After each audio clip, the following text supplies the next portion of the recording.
In this post-racial, post-election, post-truth era of lying, jacking, and deceiving, we are sitting on the cusp of what may be the greatest hijacking of the common good in this nation's history. I do not say this out of a sense of histrionics or terror.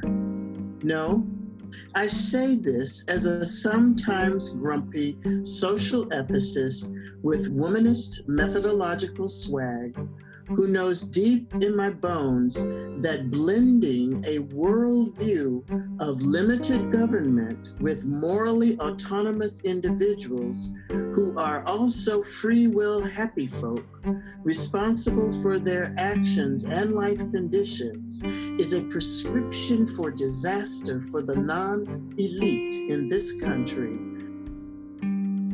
Now, democracy is a word we often use to describe ourselves as a nation. I want to trouble this notion some, for it is, at best, an unrealized ideal, and at worst, a blunt force trauma to the spirit of those of us who are structurally at the margins of our society. There is more for all of us than this. To get at that more, I turn to Toni Morrison. Morrison says, looking at the scope of American literature, I can't help thinking that the question should have never been, why am I, an Afro-American, absent from it? It is not a particularly interesting query anyway. The spectacularly interesting question is, what intellectual feats had to be performed by the author or his critic to erase me from a society seething with my presence? Not why, how?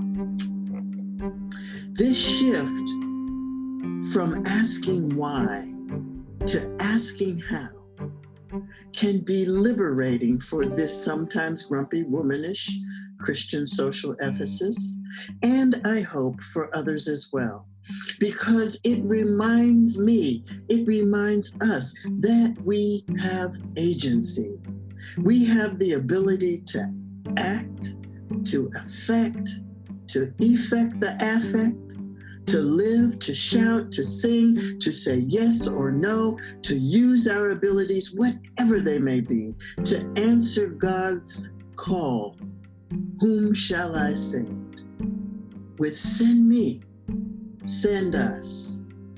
So I'm not focusing on individual acts of sin. Instead, I focus on systemic evil.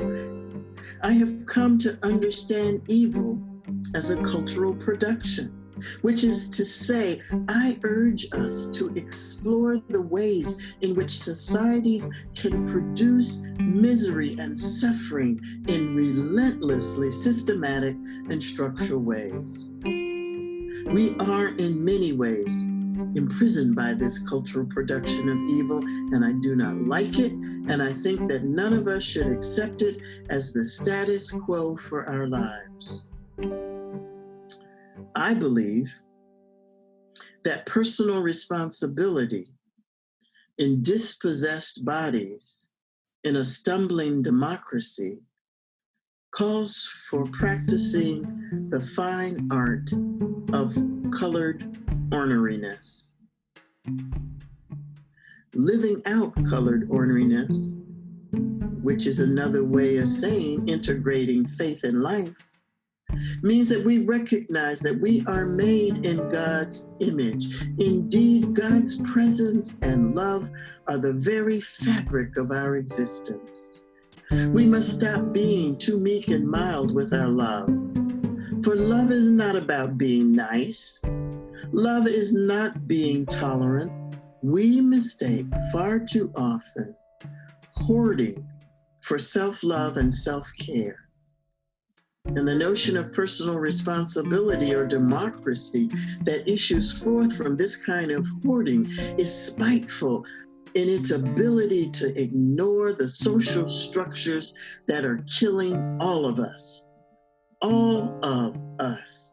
in a slow-moan death of Holocaust and a never-ending middle passage.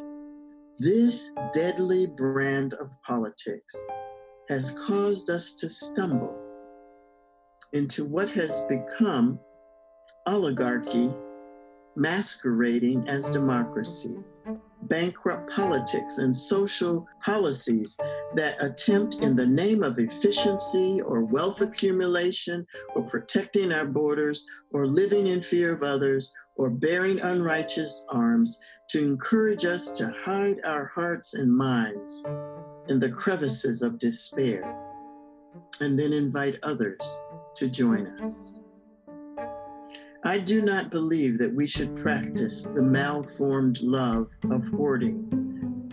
We are called to live our lives out of the possibilities found in wholeness, self-reflection, justice, peace, a new heaven and a new earth, hope. So I'm not talking about the kind of ornery that is easily annoyed or angered. Not the ornery of having an irritable disposition, although some situations may call for it. The ornery I am talking about this afternoon is when folk are difficult to deal with or to control. Difficult to deal with because we constantly contest and dispute a fiendish status quo that finds its solace and structure in the dehumanization of people based on class or ethnicity or gender or race or sexuality, sexual orientation, or just because, and more. Difficult to deal with because sheer orneriness is sometimes the only thing that can keep dreams alive.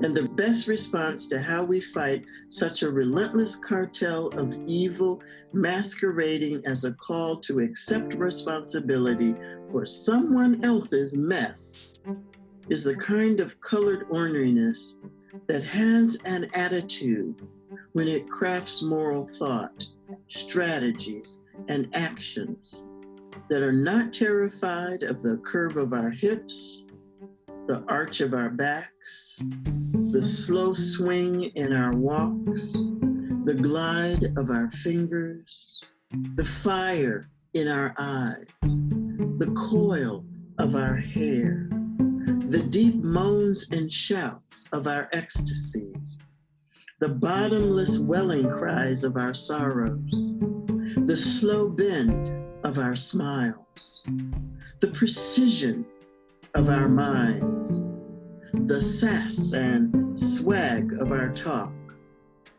Not terrified of Black bodies, all bodies that carry our past, our present, our future, perfectly and imperfectly. As the old Black women who raised me used to say about such things, Thank you.